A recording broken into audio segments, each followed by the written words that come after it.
So I just wanted to talk a little bit today about the sort of Predbat plan and how to interpret it.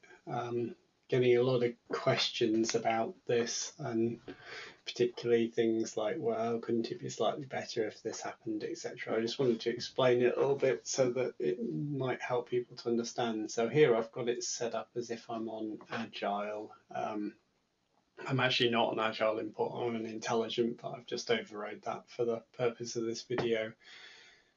Um, so we can see this is the battery chart, obviously important one to look at. You can see the best line here, which I've got bolder, and the best 10 is actually tracking fairly close. I think there's not a lot of difference between the two. Solar's just really bad today, unfortunately. It's cloudy out. Obviously these yellow blocks here are charge windows, and there's some very minor discharge here, but I wouldn't read too much into that. Obviously you can see the cost prediction aligned with that as well, so you can see the various costs going up. So best is essentially what it's calculated. Base is kind of the do nothing, which in this case just means the flat battery and nothing else. And best 10 is obviously that 10% PV scenario instead. Keep in mind sometimes the best might actually be more expensive than the base depending on what you're doing, because obviously if you've said something like, oh, I've got to keep the battery level above this amount or something, then obviously that could cost you more than not doing so. So it's not always going to be better because it depends what you told the tool to do. Just having a look at the energy rates now, what you can see here is the import and export rates. So the import rates are the more expensive ones, unfortunately, and the export ones are the slightly cheaper ones, and they kind of track each other on Agile a little bit. I've got power overlaid here so I can see when the battery's charging in these gaps when the rates are low. And this representation of the rate threshold now kind of shows the point where the maximum, that the value where it would perhaps think about charging, and then perhaps the value where it might think about exporting. They're not actually when it is going to use them, it's just those rates will be considered in the plan essentially in some way. And in fact, there is some other way where it will consider rates outside that as well. But these are the kind of the main ones. Then the other to look at is then the actual HTML plan. People seem to like this one. So this is broken down in half an hour slots as to what's happening. You can see the import and export rates showing here against the time. And I've tried to color code them a little bit. So in theory, green are the ones that it would normally charge from.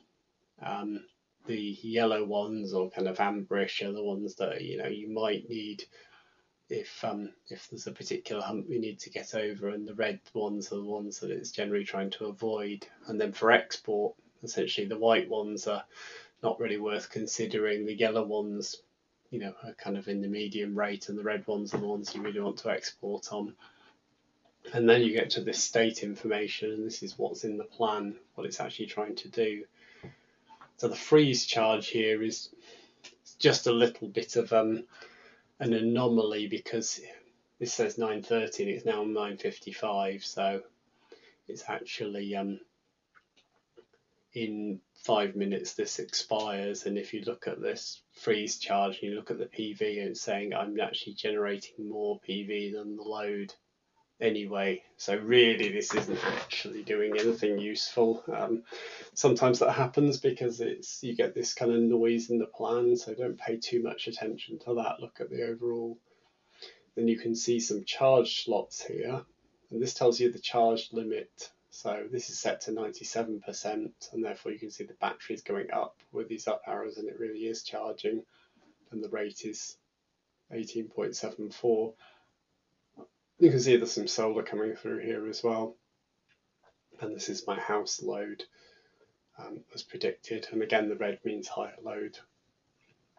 Then we've kind of got nothing much going on for a while. Another charge here, and that's just enough to make sure it gets over the expensive rate humps. and then you can see it's falling down. Battery's falling down until we hit some charge slots here at 9:30 at night. Now, just to be careful, because you're saying, oh, okay, why are we charging here? This is more expensive than these rates. The target percentage here, if you notice, this one is really a charge, 49, and we're going up to 32%. This one, the target is 32, is actually below the battery level. So although the charge is set, it's actually falling. So the battery level is actually falling. It's not really charging. You get that sort of thing partly to protect against the 10% scenario in some cases, but again, I wouldn't read too much into it. And then you can see the real cheap rates here where we actually start charging a little bit more until we get up to around 100%. It's nearly 100% on the cheap rates. And then we're running off battery again, and then there's some more charging happening here, presumably some avoidance of this hump here, and in fact that's a more expensive export rate, and there's a little bit of discharge happening there as well.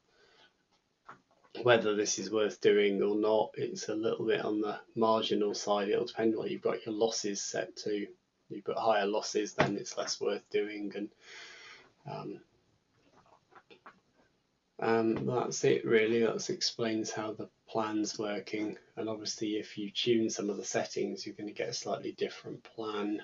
And I'm particularly going to mention the SOC keep here. So this is how much battery you need to keep, and this is across the whole period. So essentially it's saying never let it drop below 3 kilowatt hours intentionally. The reality is that the keep is costed as if your battery becomes flat at that level, and so you would have to import from the grid. So it's not a complete hard constraint,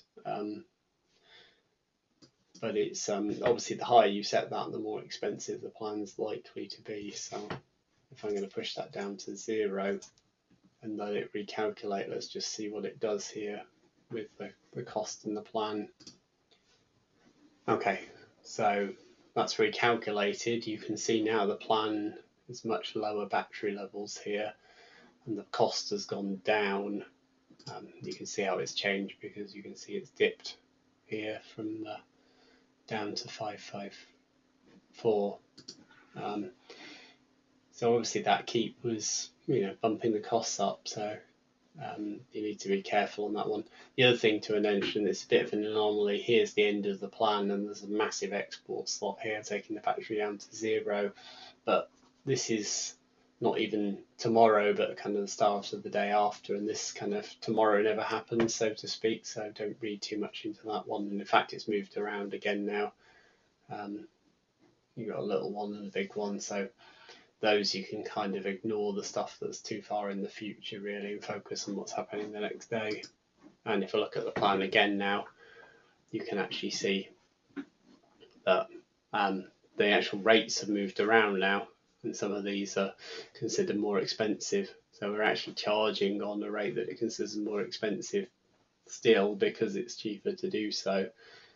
But it's kind of, to avoid this big expensive hump here, and then it's kind of holding out and charging on the much cheaper rates, because we don't have to worry about the battery running out. You remember before we got some charge here a little bit too early, and that was because we had the keep set to 3. It was going to get down to below 3, so it charged anyway. It's not necessarily what you want, that keep in all cases. And there we go. So that was that setting. The other thing here, obviously some of these are on the expert mode only now, like metric min improvement and min improvement discharge. So generally it's not a great idea to play around with these, but you can force. So if I put this min improvement discharge upwards, it's less likely to do false exports, because there's a threshold, and if you put the charge one up, then it's more likely to charge to a higher amount, because this is improvement versus charging in all the cheap slots. So it's not really a good idea on Agile, but it may be a good idea on some of the fixed rate tariffs. Okay, well that's it for today. Hope it's useful. Thank you.